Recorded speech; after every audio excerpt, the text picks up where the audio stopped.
C'est aux Antilles que Christophe Colomb débarque en 1492 en découvrant l'Amérique. Pendant des siècles, les puissances coloniales européennes s'affrontent pour la conquête de ce chapelet d'îles qui, du nord au sud, s'étire sur plus de 4000 km. Mais les conquérants espagnols abandonnent aux Anglais et aux Français les petites Antilles, au profit des grandes Antilles, plus vastes et plus riches. Suivant le cours de cette histoire, mettons le cap sur Cuba.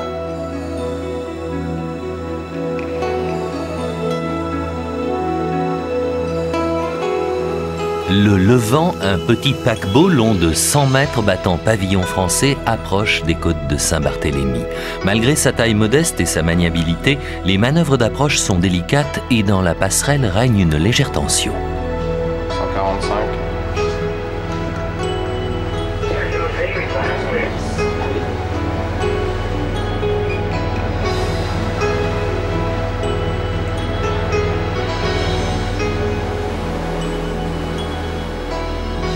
Si on est déjà venu, bon, on est un petit peu rassuré parce qu'on connaît l'endroit, on a ses repères.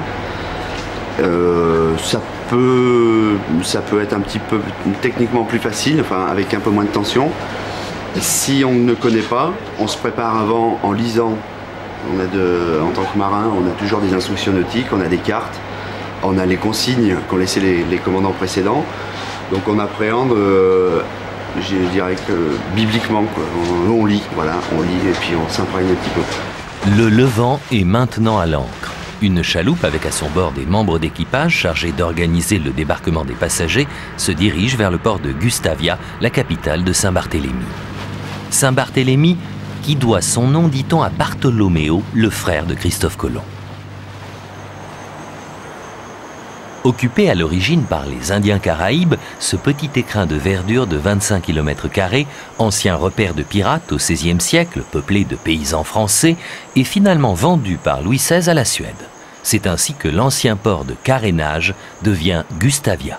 Redevenu français en 1876, pour 320 000 francs, Saint-Barthélemy est aujourd'hui une station à la mode qui accueille, dans de somptueux hôtels, un tourisme de luxe. Alors que partout ailleurs, les Antilles sont une terre de métissage, un carrefour culturel entre l'Europe et l'Afrique, à Saint-Barthélemy, 95% de la population est blanche et originaire en grande partie de l'ouest de la France, notamment de Bretagne.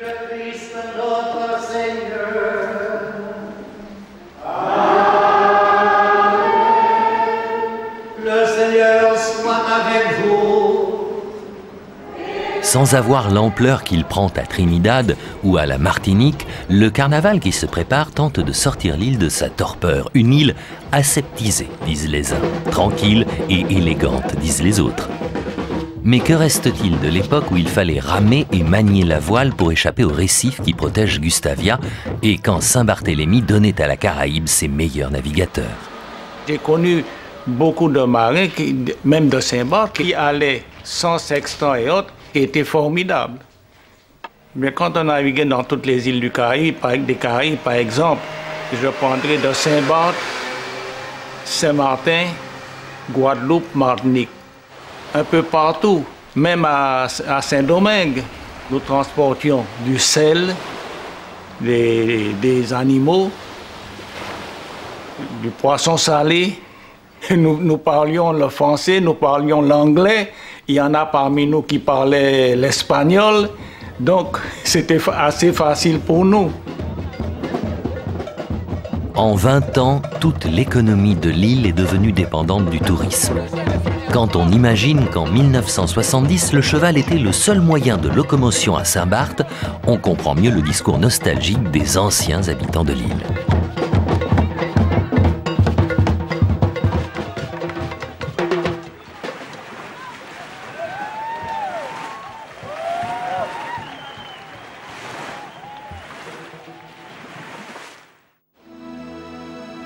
Le Levant quitte Saint-Barthélemy. Direction les Grandes Antilles et la République dominicaine.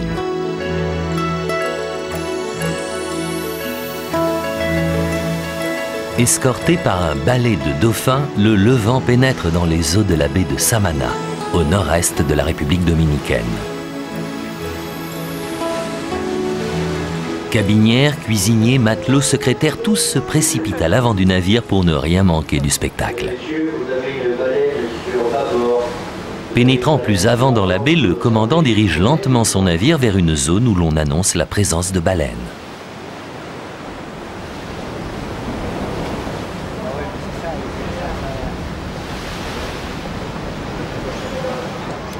Il y en a une là-bas, juste devant.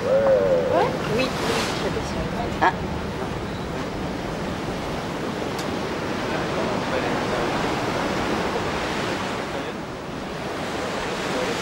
Quittant les eaux froides du Canada ou de l'Islande, des dizaines de cétacés viennent chaque année de fin décembre à fin mars se reproduire dans les eaux chaudes de la baie.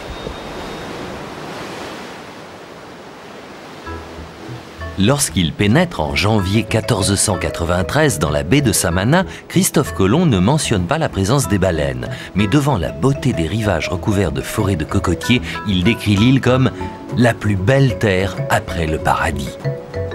Accueilli par les flèches des Indiens Siguayos, il renonce toutefois à débarquer.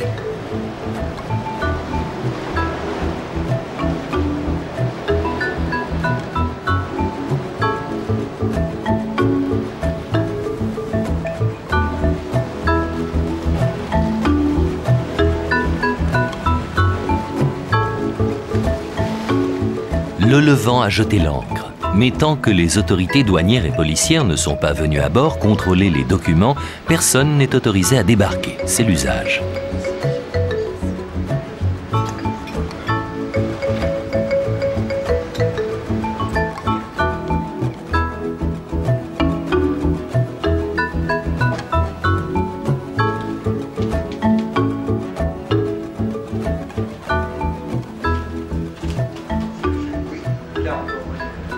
Tandis que les passagers prennent leur petit déjeuner, Audrey a repris son travail.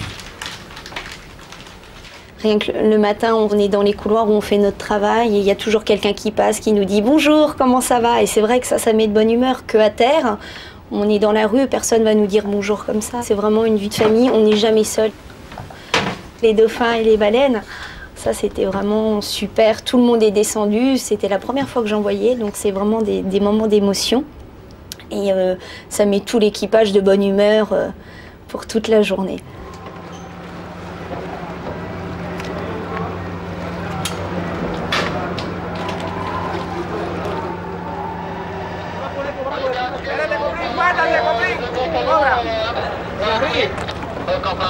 Les autorités arrivent enfin.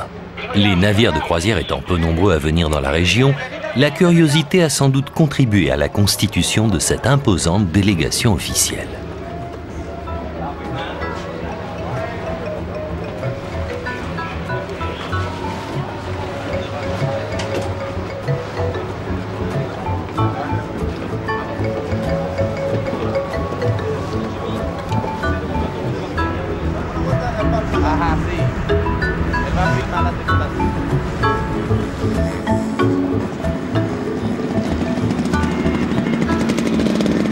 Au cœur d'une province agricole fondée au XVIIIe siècle par des familles originaires des îles Canaries, Santa Barbara de Samana est une petite ville sans grand attrait particulier, si ce n'est le marché, où s'étalent à même le sol les bananes, les piments et les ignames.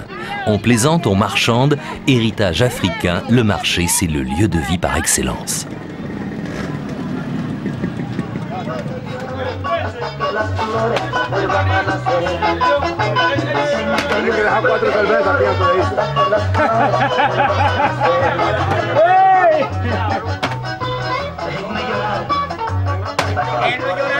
À Quisqueya, nom indien de l'île, vivaient à l'arrivée des conquistadors 8 millions d'Arawaks.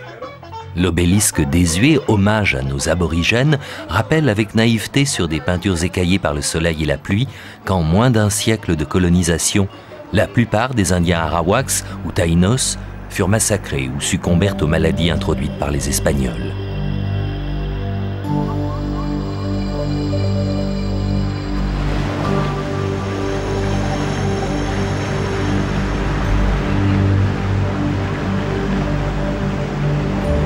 Quittant Santa Barbara de Samana, nous prenons la direction du parc national de Los Raíces, qui, sur près de 60 km, s'étend le long de la baie de San Lorenzo.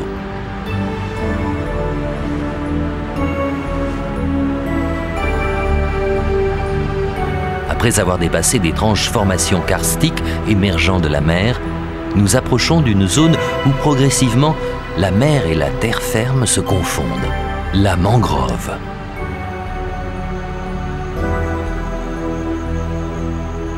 Lentement, nous pénétrons au cœur d'une forêt de palétuviers aux étonnantes racines aériennes enchevêtrées.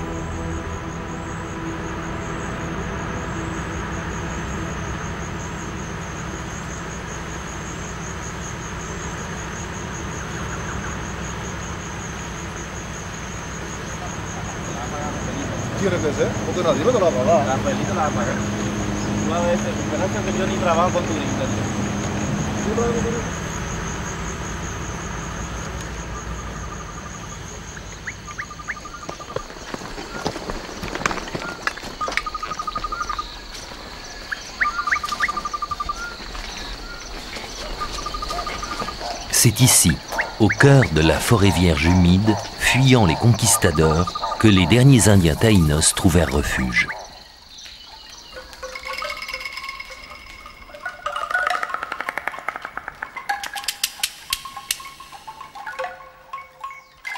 Là, sur les murs de ces grottes marines, au milieu des ombres, les artistes taïnos recréèrent un monde perdu, un monde où l'homme vit en harmonie avec la nature et les animaux.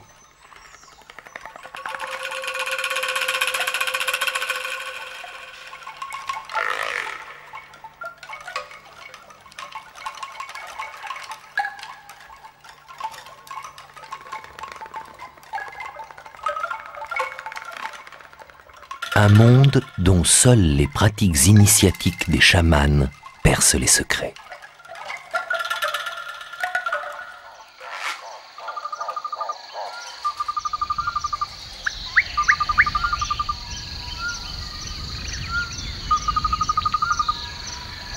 Les gardes nationaux qui vivent désormais sur le site de Los Raíces veillent à la fois sur les vestiges de la culture indienne et sur la faune qui peuple les nombreux îlots de la baie.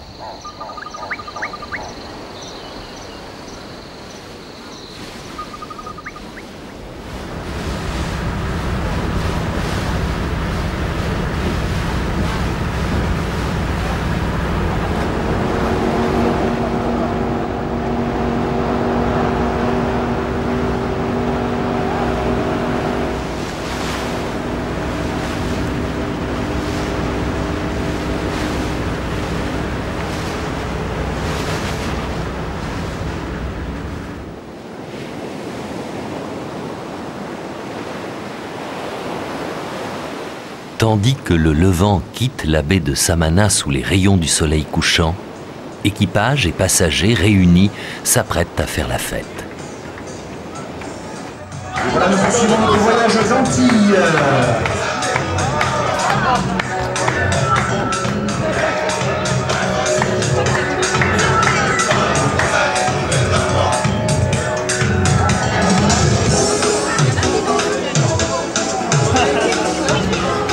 Cap à l'ouest, le Levant se dirige vers les îles Bahamas.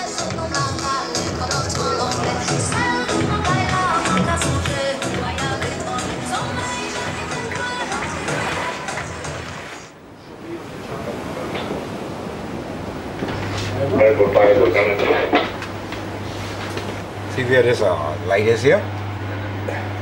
Zéro là-bas. En compagnie du pilote bahaméen, le commandant cherche un point de mouillage à la fois pratique pour les passagers et sans risque pour le navire.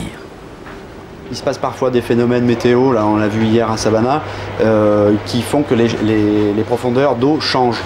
Ici également, en plus, ici c'est du sable, donc pour le peu qu'il y ait un courant, le sable est raviné, il s'en va, et donc les hauteurs changent. S'il y a une rivière alluvionnaire qui se dépose ici, la hauteur d'eau peut diminuer. Ça peut raviner, ça peut descendre. Donc on n'a pas une fiabilité à 100% de la carte. Après c'est l'expérience du pilote quand il est là, c'est l'expérience des voyages précédents qui font qu'on sait qu'il y a suffisamment d'eau ou pas. Quentin, passerelle. On va mouiller un tout petit peu plus à gauche que l'autre fois, un tout petit peu sur bâbord Donc pour être sûr que les fonds correspondent à ce qu'on a. Hein.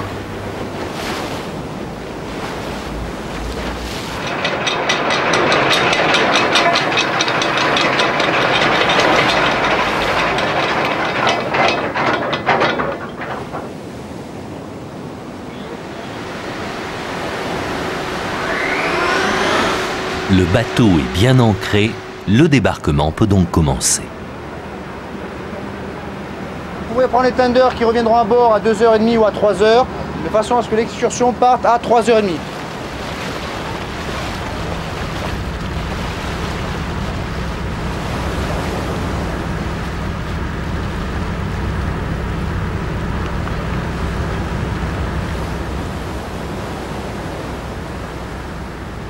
Glissant à la surface d'une mer turquoise d'une éblouissante limpidité, nous accostons à Great Inagua.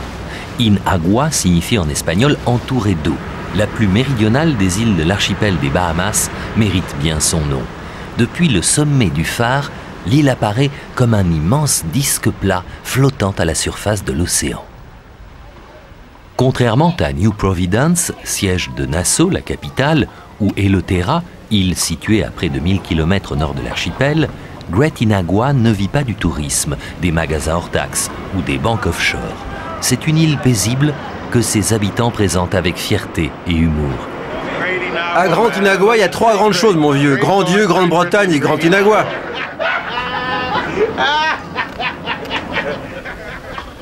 Bien qu'indépendantes depuis 1973, les Bahamas ont conservé certains usages très british. Ainsi, les écoliers portent-ils l'uniforme.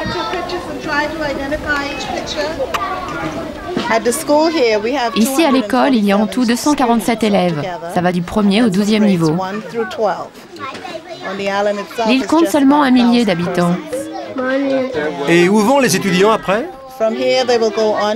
D'ici, ils vont soit à Nassau, soit dans un collège aux États-Unis.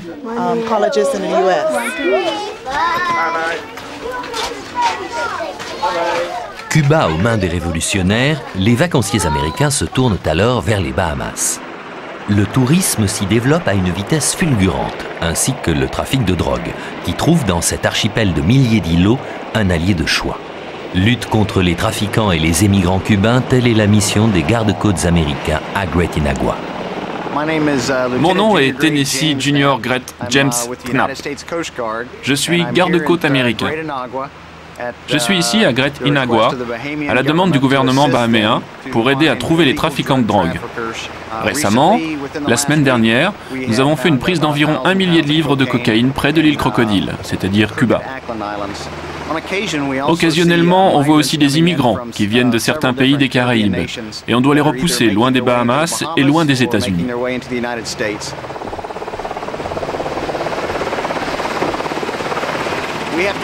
On doit faire particulièrement attention à la navigation, car on doit respecter les eaux territoriales et les couloirs aériens de Cuba.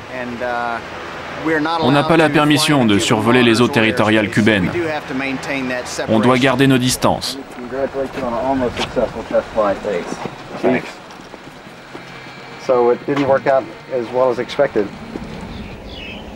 Quelques rares flamants roses survolent la surface du lac Windsor. Au printemps, l'époque des amours, ils seront ici plusieurs dizaines de milliers.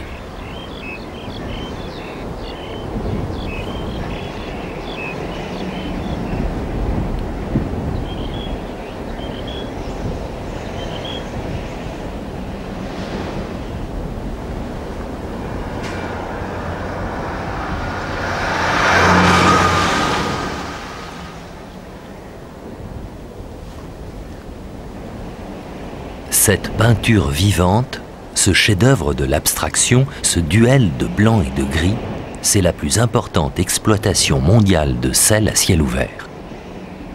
Avec 1% du produit national brut, bien loin derrière les 40% du tourisme, l'exploitation de sel a le mérite d'être l'une des rares industries des Bahamas.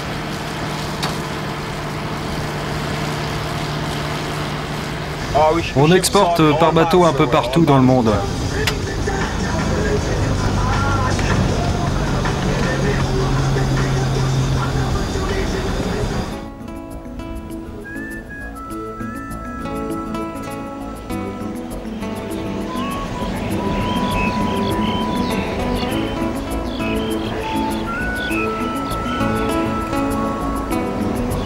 En attendant de finir sur les routes verglacées du Canada ou sur les tables des restaurants parisiens, le sel de Great Inagua s'amoncelle face à la mer, offrant ainsi aux Bahamas ses plus hauts sommets.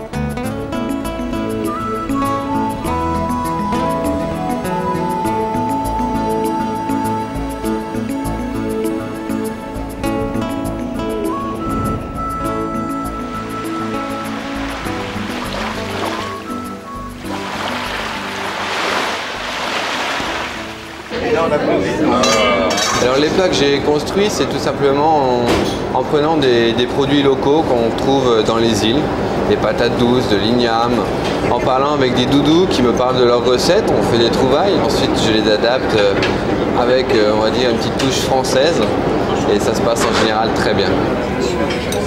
Oui, oui, bien sûr.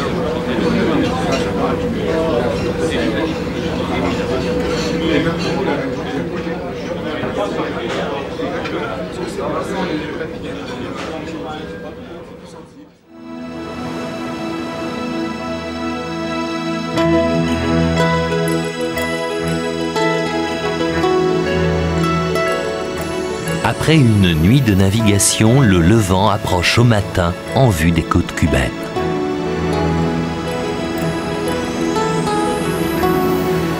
Une fois encore, grâce à son faible tirant d'eau, notre navire s'est approché tout près du rivage.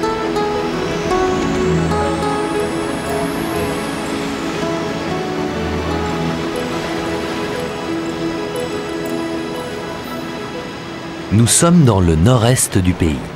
Cette région autour de la baie de Baray est encore peu touchée par l'ouverture récente au tourisme décidée par la Havane afin de doper l'économie moribonde. Les musiciens qui nous accueillent le font certes pour gagner quelques pesos dans un pays où le revenu moyen mensuel est d'environ 2 $, mais ils jouent avant tout par plaisir. Cuba est, dit-on, le pays de la musique.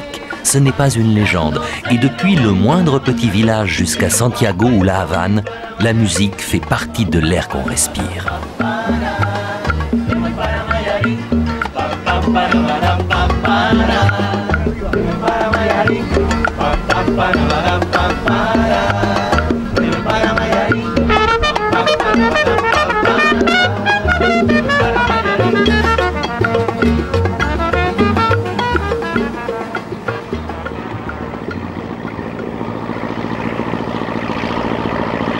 L'activité de Baray est entièrement tournée vers l'agriculture ou la pêche, avec toutefois une variante insolite, l'ostréiculture, implantée ici dans les années 50 par les camarades chinois.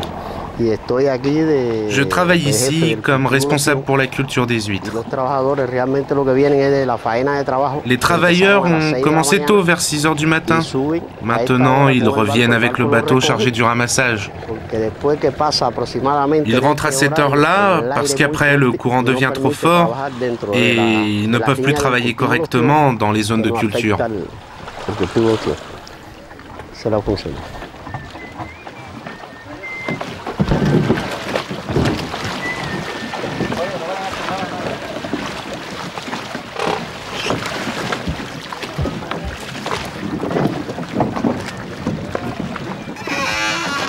La plupart de ces travailleurs agricoles sont vraisemblablement des paysans qui ne trouvent plus dans le travail de la terre de quoi nourrir leur famille.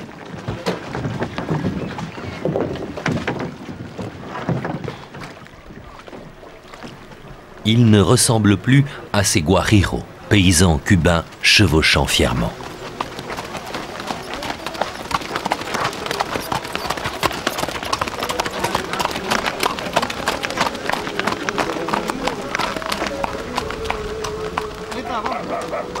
Attaché à sa terre, le guajiro vit avec sa famille dans une petite maison au toit de chaume, autour de laquelle s'ébattent les poules et les cochons. Une vie simple, mais farouchement indépendante.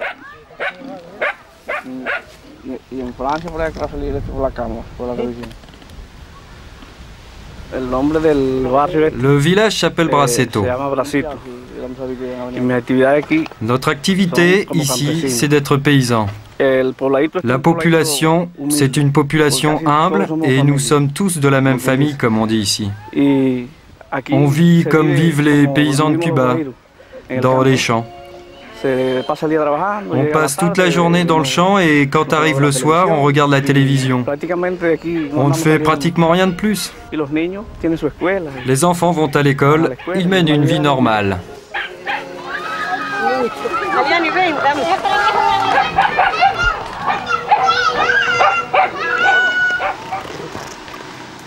Impossible d'aborder une île des Antilles sans y retrouver la trace de Christophe Colomb. En suivant Aliani, Jorge et Adriana, 3 jeunes écoliers, nous arrivons devant un étrange monument s'élevant au milieu des cocotiers.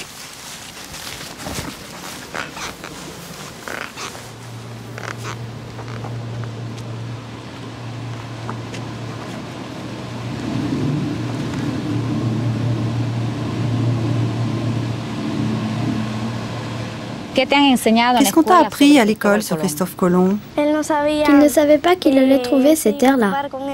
Il était parti à la recherche des Indes.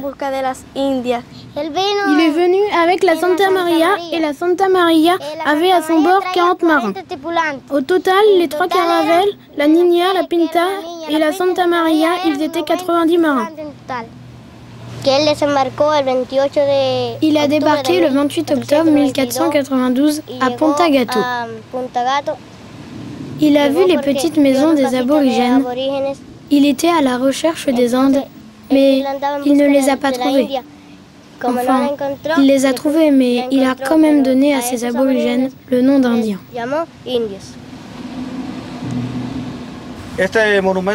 Ce monument a été construit 500 ans après l'arrivée de Colomb sur cette terre.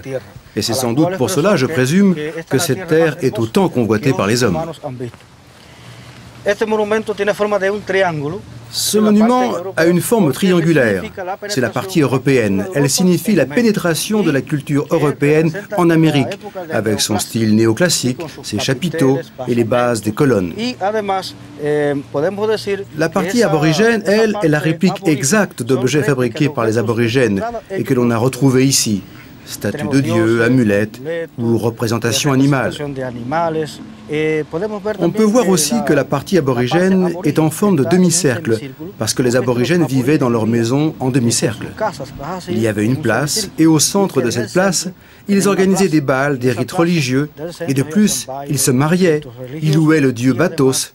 C'était le centre de la vie des aborigènes.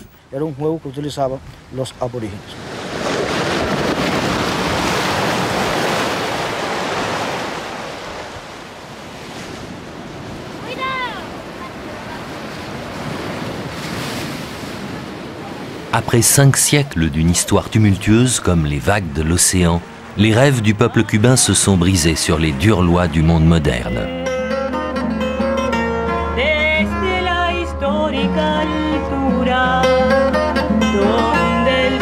Et qu'importe la nostalgie révolutionnaire et le nom du Che dans les paroles d'une chanson, ce que les passagers aiment dans cette voix, c'est l'émotion.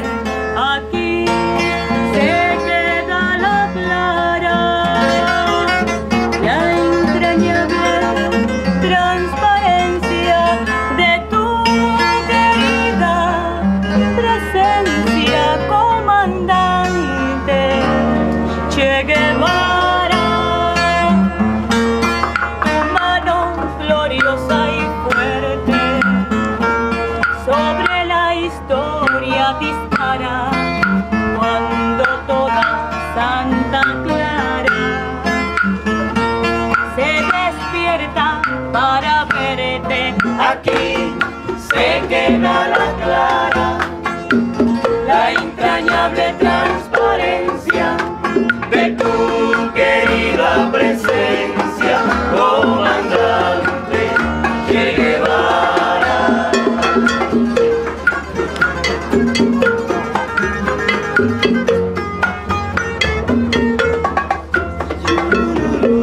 Seguiremos adelante, como junto a ti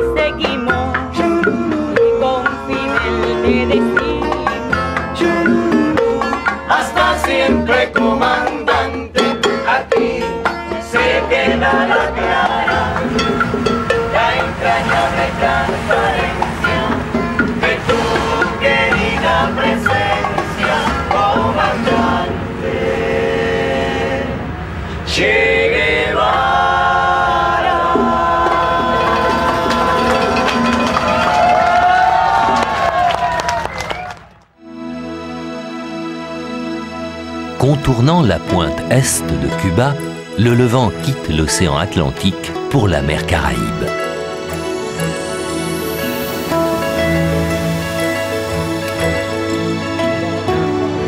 Je suis étudiant à l'école nationale de la marine marchande de Marseille et j'effectue un stage pendant l'année scolaire pour me montrer à quoi ressemble le travail exactement que je vais faire plus tard. Il faut être attentif, faut essayer de tout surveiller à bord du bateau lorsqu'on est au quart à la passerelle, de surveiller les instruments, voir que les alarmes ne sortent pas. Pas mal de rigueur à ce niveau-là. J'imaginais plus quelque chose d'anodin où les gens naviguaient, les officiers étaient entre eux et les passagers étaient quelque chose à part, mais là c'est vraiment, il y a plus de complicité, même avec l'équipage au sein entre officiers et matelots et tout ça, il y a plus de complicité que je pensais.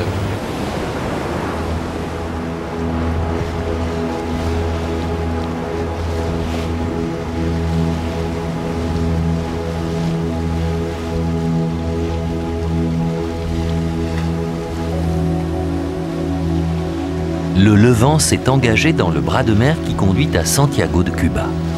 Aux côtés du pilote cubain, monté à bord dès le petit jour, le commandant surveille avec une attention toute particulière les manœuvres. Les deux hommes communiquent en anglais, mais une mauvaise interprétation, un contresens est toujours possible. On se repose sur le pilote, c'est sûr, parce que c'est lui qui connaît, surtout quand nous, on vient dans un endroit pour la première fois. Par contre, on contrôle en permanence. Et quand il donne un ordre de barre, voilà, comme ça, quand il donne un ordre de barre, on écoute et on répète l'ordre de barre, c'est-à-dire qu'on est l'intermédiaire entre l'homme de barre et le pilote. On est quand même toujours responsable du bateau, même en présence du pilote. Santiago de Cuba est avec 400 000 habitants la seconde ville du pays. Située à l'extrême est de l'île, à plus de 1000 km de la Havane, la capitale, Santiago cultive une différence nourrie de ses racines africaines, mais aussi, et cela est plus étonnant, de la présence française. Santiago, c'est le but du voyage, parce que ma famille y a beaucoup de souvenirs. Ma mère y est née, mon grand-père y avait une plantation et avait participé à l'insurrection à l'époque des insurgés au moment de la guerre d'indépendance de Cuba. Et donc je n'ai jamais mis les pieds à Cuba et c'est intéressant pour moi de venir voir ce pays et dont ma grand-mère m'a tant parlé.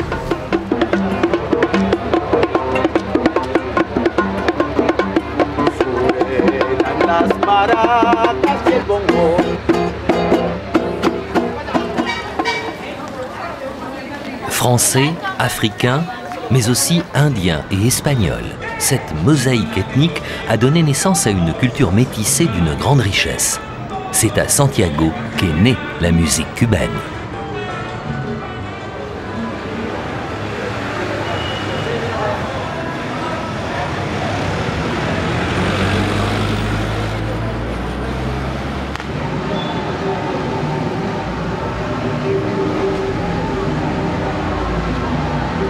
Fondée en 1515 par le conquistador espagnol Diego Velázquez, Santiago de Cuba est la ville la plus ancienne des Amériques.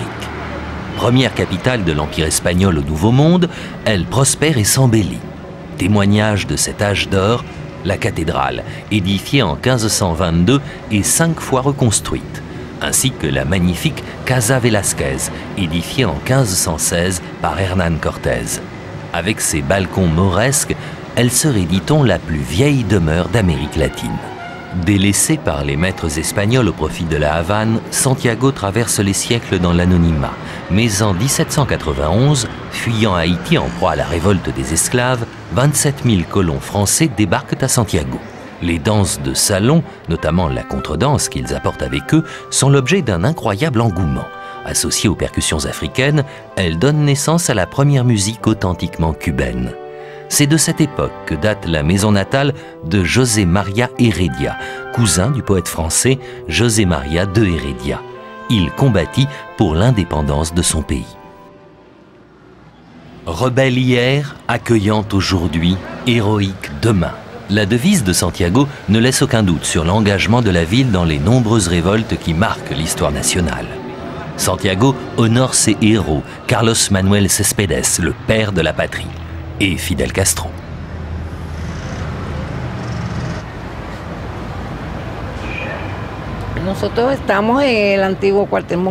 Nous sommes devant la caserne Moncava, le fort qui a été attaqué le 26 juillet 1953 par Fidel Castro et un groupe de jeunes qui voulaient commencer, à cette époque, la lutte armée contre Batista et contre l'ordre existant dans le pays.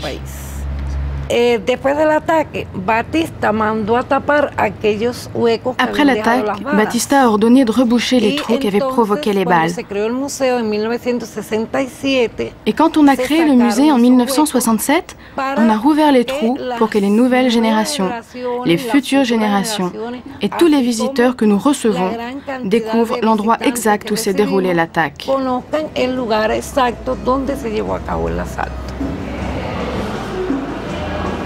L'attaque de la caserne Moncava est un échec. Castro est arrêté. Mais devant l'agitation qui gagne le pays, Batista le libère. L'épopée des Barbudos, de Che Guevara et de la Révolution peut commencer. On aperçoit Fidel pendant la préparation de l'attaque de Moncava, avec un groupe de jeunes qui font partie de ce groupe qu'on a appelé la Génération del Centenario. Parce que cette année-là, en 1953, on fêtait le centenaire de la naissance de José Martí, notre héros national. Loin des dogmes révolutionnaires, dans la douceur de la fin de journée, les quartiers de Santiago s'éveillent comme autant de petits villages au milieu de la cité. Le temps s'est arrêté, l'indolence a pris le pouvoir.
Cha-cha-cha, boléro, salsa.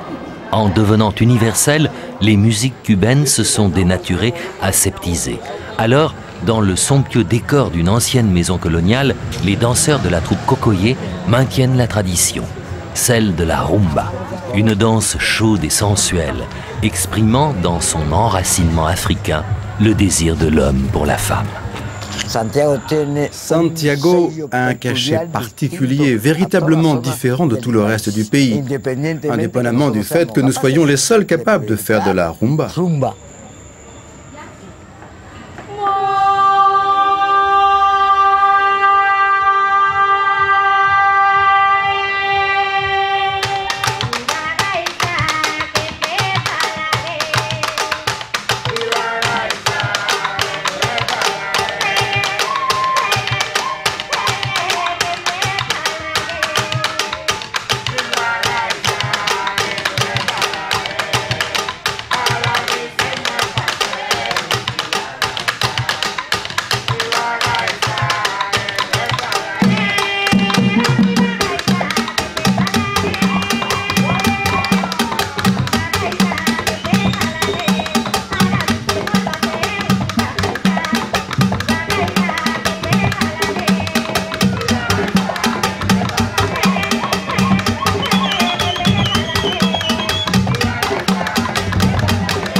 Cette culture obéit précisément au principe de la fusion des influences en provenance d'Espagne, d'Afrique.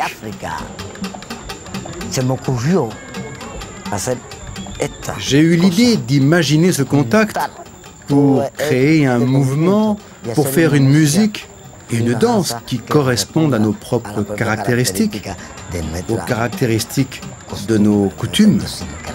Étant entendu qu'avec l'Espagne, l'Afrique, auquel il faut ajouter l'apport fondamental de la France, nous avons créé notre propre musique.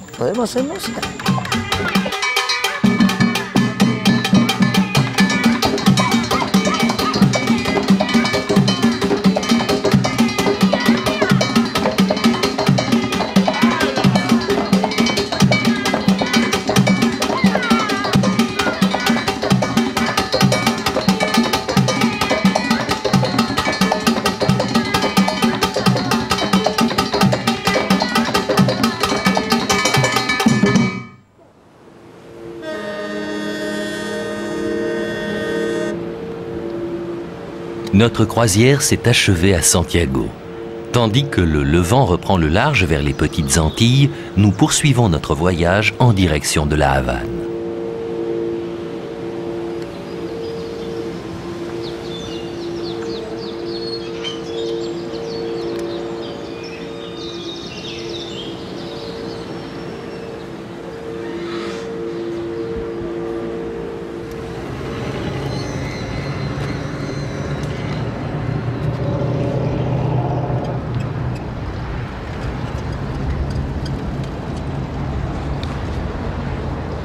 À La Havane, la gigantesque place de la Révolution n'honore plus que des morts. Che Guevara, Martí et la Révolution cubaine dont on célèbre pourtant l'anniversaire.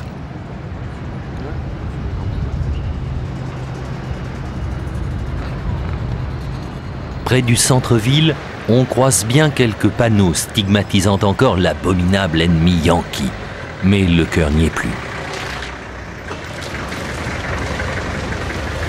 Lâchés par les Russes, qui ne fournissent plus la manne pétrolière, étranglés par les Américains qui maintiennent leur embargo, les habitants de La Havane s'installent un peu plus profondément dans la crise. Alors, en guise de réponse, le pouvoir ouvre toutes grandes les portes du pays au tourisme. Ironie du destin, dans le kaléidoscope des clichés vantant les attraits de la ville, on retrouve aux côtés de la musique et des cigares, les belles américaines. C'est une Chevrolet de 1955.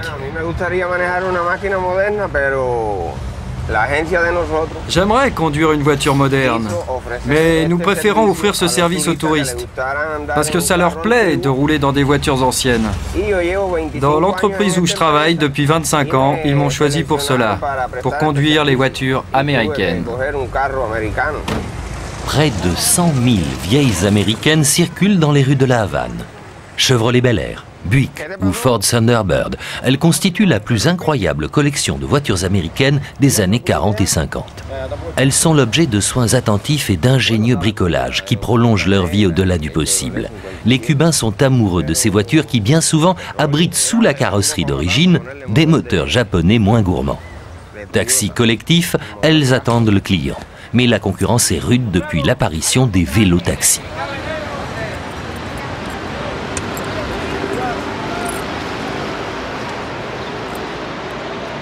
La Havane possède un patrimoine architectural unique dans toutes les Antilles. Depuis 1991 et l'ouverture du pays au tourisme, on essaie de combler 30 années d'abandon et d'oubli. Les belles demeures coloniales des XVIIe et XVIIIe siècles ne demandent qu'à revivre et à reprendre des couleurs. Mais, propagande officielle ou réalité économique, la lenteur des travaux est attribuée à l'embargo. Eh bien, elles sont comme ça à cause de l'embargo impérialiste et du peu de matières premières que l'on a pour les réparer. Cet embargo impérialiste nous bloque en effet depuis de nombreuses années.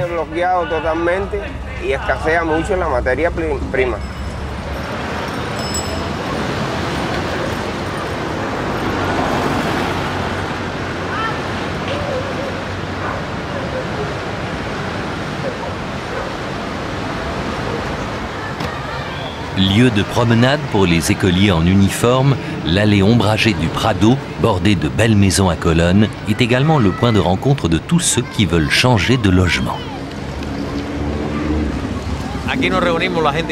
Ici se retrouvent les gens qui veulent échanger leur maison. Moi, par exemple, je viens de Matanza et je veux aller à la Havane. Alors je viens et sur un carton, j'écris ce que je propose.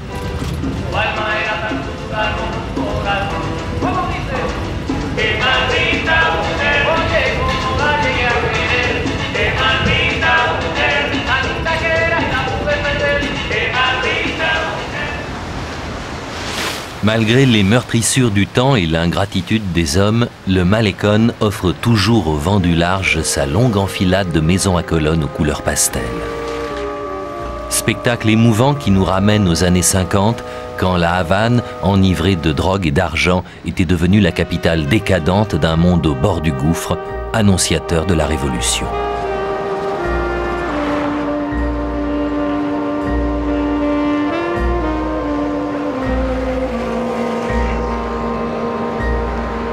Les stars et les hommes de la mafia ont déserté depuis longtemps les somptueuses demeures du Malecón. Ici, malgré les conditions de vie souvent précaires, habitent des hommes et des femmes sincèrement attachés à leur quartier.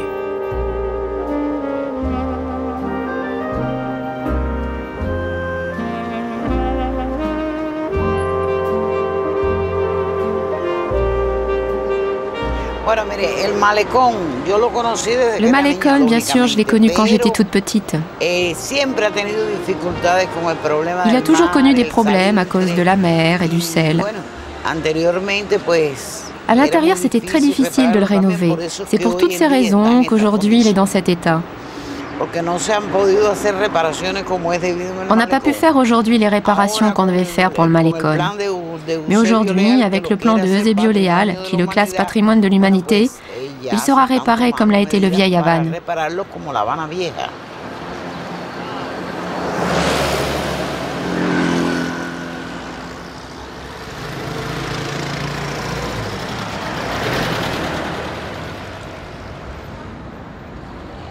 À l'extrémité du Malecón, gardée par des fortifications, s'ouvre la baie de la Havane. Bénéficiant d'une protection naturelle, c'est le site que choisirent pour s'établir les premiers conquistadors. Cuba, depuis la découverte de Christophe Colomb en 1492 et la colonisation par Diego Velázquez à partir de 1510, a occupé une place très importante pour l'Espagne. Du fait de sa position, Cuba est connue comme la clé du Nouveau Golfe et la Havane comme la capitale du Nouveau Monde.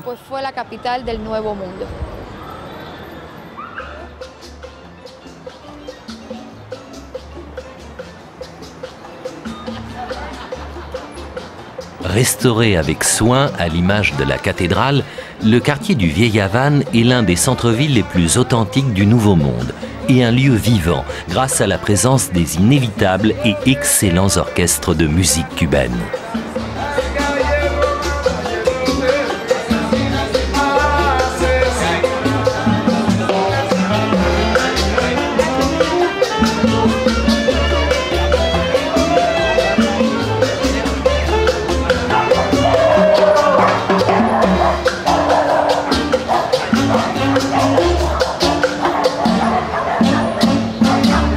À quelques mètres de la Plaza de Armas se tient la célèbre Bodeguita del Medio.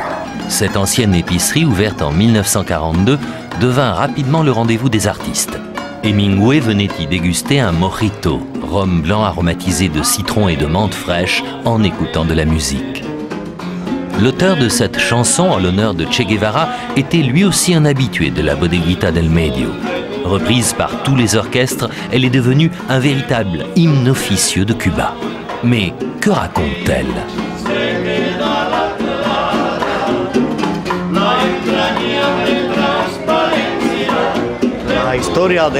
La chanson raconte la véritable histoire du Che et du peuple cubain. Quand le Che est mort, Carlos Pueblo, l'auteur de la chanson, voulut honorer la disparition du Che et dire comment il quitta ainsi le peuple cubain. Aussi, il écrivit cette chanson pour dire que même mort, il est encore présent dans leur mémoire. Quand il se quittait, le Che disait « Hasta siempre, comandante », c'est-à-dire « pour toujours ». Et Fidel répondait « Hasta luego », c'est-à-dire « à tout à l'heure ». C'est pour cette raison que Carlos Pueblo appela sa chanson Hasta siempre comandante, en mémoire du Che et du peuple cubain.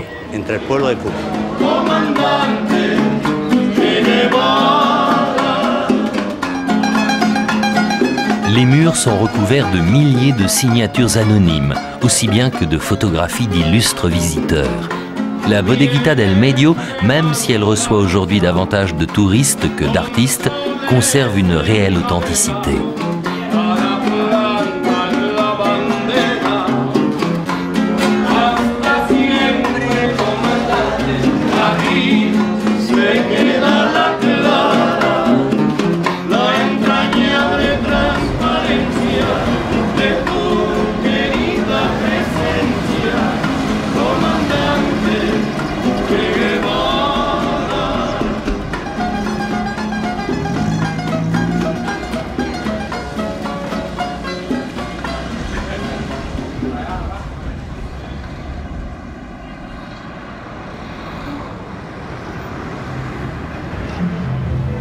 Comment évoquer la Havane sans parler des célèbres cigares?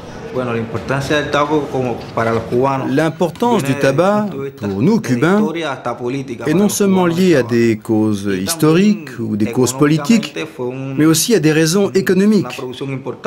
C'est une production véritablement très importante et qui constitue un modèle dans l'économie cubaine. Le Cubain qui ne fume pas est en fait un demi-Cubain. Tous les Cubains fument, même si fumer nuit à la santé, eh bien, ça fait partie de la vie.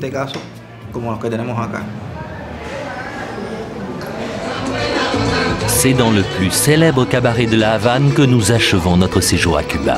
Créé en 1931, le Tropicana est le seul établissement à être resté ouvert depuis la Révolution. Kitsch mais de qualité, le spectacle du Tropicana cristallise tous les paradoxes et les fantasmes de Cuba. Univers de strass et de paillettes dans un pays laminé par la crise. Trait d'union avec les années folles d'avant la Révolution, évoque-t-il le souvenir d'une époque disparue ou préfigure-t-il l'image d'un monde à venir ?